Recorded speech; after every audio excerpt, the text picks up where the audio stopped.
Hey everyone, welcome back to Corporate Decoder, the place where we look under the hood of corporate filings. Today we're diving into WidFit Incorporated's latest quarterly report, and let me tell you, things are interesting. Ready for a whirlwind tour of a company trying to make it big in the digital privacy space? Stick around. Because we're about to decode what is really going on, and hey, if you like getting these insights without the corporate jargon, hit that subscribe button and join our Discord community linked in the description below. We've got a great group chatting about these filings constantly. So this is a 10Q filing. Think of it as your quarterly checkup for a company. It tells us what has been happening financially over the last 3 months and how they're doing overall. This one is for WidFit Incorporated, and it's for the period ending the 30th of September 2025. This tells us they've filed their regular reports, which is good. It means they are keeping up with the rules. Now, they're calling themselves a non-accelerated filer and a smaller reporting company, and even an emerging growth company.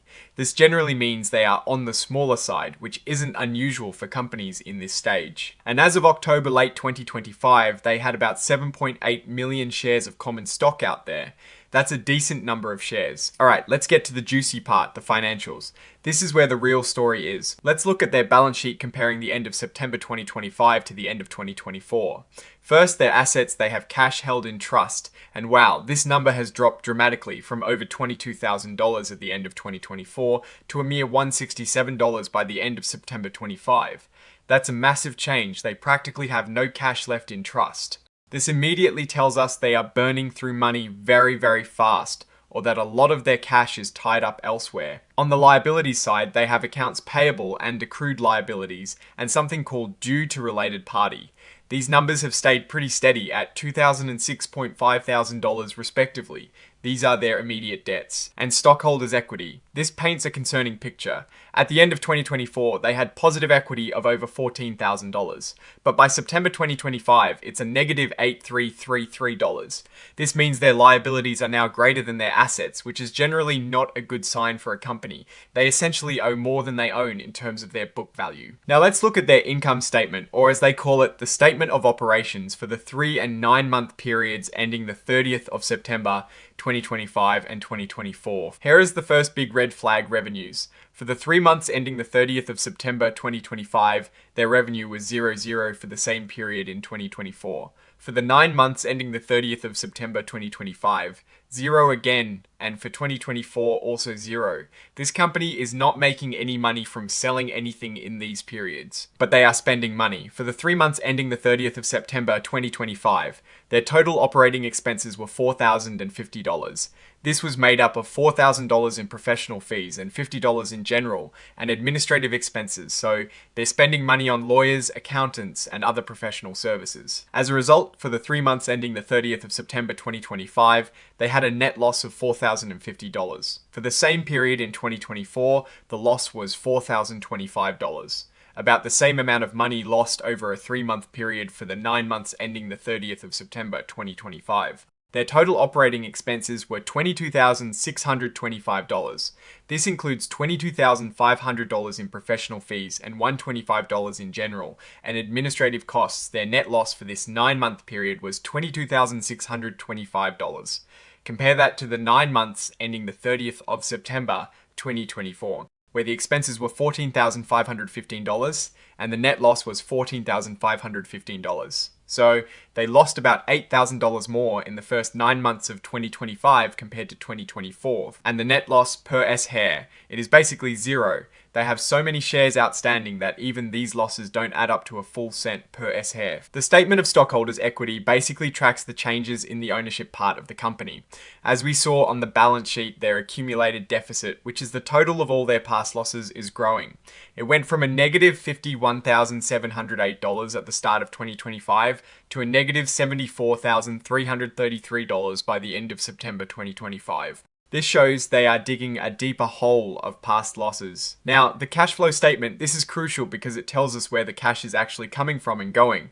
For the 9 months ended the 30th of September 2025, net cash used in operating activities was $22,625.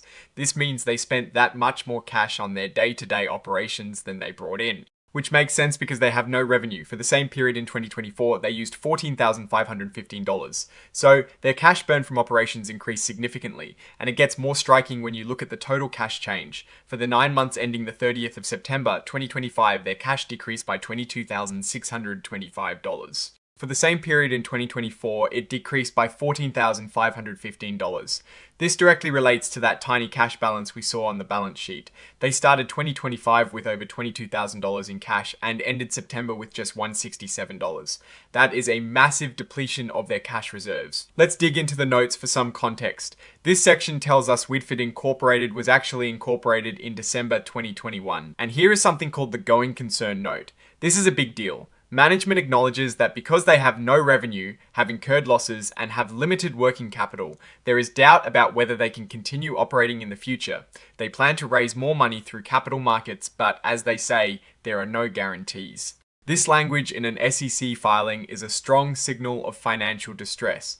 It is management essentially saying, we might not survive. They mention their accounting policies. Nothing too unusual here for a small company. They follow us generally accepted accounting principles, or US GAAP. They use estimates, which is normal, and they apply fair value accounting. Here it confirms their cash balance at the 30th of September. 2025 was only $167. It is important to highlight just how little cash they have remaining. This is often an area to watch closely. On the 13th of December 2021, the president Shahira Wheelie bought 5 million shares for $10,000. Then in early 2022, she provided loans to the company totaling $9,250, which were unsecured, non-interest bearing, and due on demand. They repaid $2,750 of that loan in late 2023. As of September 2025, the amount due to this related party is still $6,500. This shows a strong financial link between the president and the company where she has advanced funds. In this section, they talk about their capital stock. They have authorized 75 million shares of common stock at a par value of $0.001 per S-share. They've issued shares to the president and various other shareholders over time, with the most recent issuance mentioned being in April 2023. The key takeaway is that as of September 2025, they have 7.8 million shares outstanding, which aligns with the number mentioned earlier. This note covers events that happened after the reporting period. For the period from July to September 2025, they state there are no subsequent events requiring recording or disclosure. This means nothing major disruptive or beneficial happened immediately after September that they need to report right now. Now, let's look at what management has to say about their situation in the management's discussion and analysis. They explain they were incorporated in December 2021, and their main office is in Israel. The president, Shahira Wheelie, is the top officer and holds a significant chunk of the company's stock. This gives us insight into their business. They plan to create an internet browser with a unique twist. It will offer 2 modes, one for strong privacy protection, and another where users can earn rewards by allowing their data to be used for advertising. This is an interesting concept in a world increasingly concerned about data privacy. They say their website is still in development and they expect it to be ready within 6 months after they successfully complete an offer, needing about $10,000 to get there. This suggests they are looking to raise capital. Their plan for the next 12 months is to launch their website and develop their internet browser. This section is critical. They admit they have no historical financial data to evaluate performance because they are a development stage company with no revenue. They state they have limited capital resources and will need additional funding, likely through equity financing, meaning selling more stock. They also mention that if they don't get this funding, their business might fail. They hope that raising $60,000 in their primary offering will be enough for their 12-month plan. They discuss their critical accounting policies. Nothing particularly stands out as unusual for a company this size at this stage. They mention accounting for income taxes and deferred tax assets. Given their lack of revenue and accumulated losses, it's unlikely they have significant tax assets or liabilities to report at this stage. This part reinforces what we already saw in the financial statements. No revenues were recorded in either 2025 or 2024 for the periods covered. They reiterate their operating expenses and losses for both the 3 and 9 month periods. The professional fees are the dominant expense. This is where they talk about their ability to keep the lights on. They admit their cash position isn't enough to support daily operations and they need to raise funds. They highlight the risk of dilution if they issue more stock or unfavorable terms. If they take on debt, they explicitly state, in the absence of such financing, our business will likely fail. This is a very direct and stark warning. As a smaller reporting company, they are exempt from providing detailed market risk disclosures. So, no need to dive deep here. Under controls and procedures, they state that their principal, executive, and financial officer evaluated the disclosure controls and procedures. And here is a significant admission based on this evaluation. Our principal executive officer and principal financial officer concluded as of the evaluation date that our disclosure controls and procedures were not effective as of the 30th of September 2025. This means they acknowledge that the way they manage and present information in their reports needs improvement. They also state there were no changes in internal controls over financial reporting that materially affected them. Good news on the legal front, they report that the company is not currently subject to any legal proceedings.